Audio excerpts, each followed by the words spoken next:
रिऊ, आजकाल तुला घरचं खाणं नकोच असतं हं. सारखं आपलं ते बाहेरचं खायचं चटकच लागली आहे तुला. आणि काय ग, सारखं आपलं ते चिकन चिकन चिकन.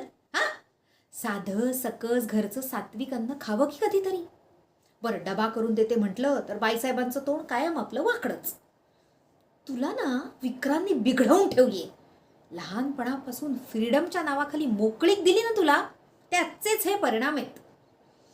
बाई ग, उद्या लग्न झालं ना की आईचा उद्धार करणार आहेस एवढं मात्र नक्की.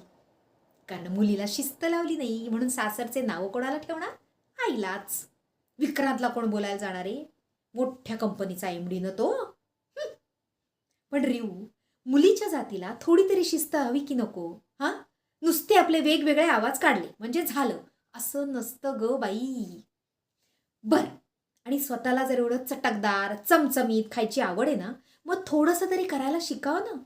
अगे, साधा चहा नाही करता येत तुला? नेल्स खराब होतात म्हणून कणिक भिजवायची नाही. लायनर खराब होतं म्हणून कांदा चिरायचा नाही. काय ते मेले जळले नखरे ते. बर, तुझे हे सगळे नखरे विक्रांतला सांगावे तर विक्रांत काय म्हणतो? अगं असू दे ग, तिचा नवरा करेल सगळा स्वयंपाक. झालं, आईच्या विरुद्ध बाप बेटीचं गुळपीट झालं. एकमेकांना मिळालेलेच असतात कायम.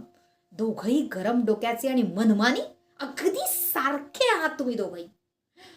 तुम्हाला दोघांना ना काय करायचं ते करा, पण माझ्या मागे जर भुणभुण लावलीत ना तर खबरदार.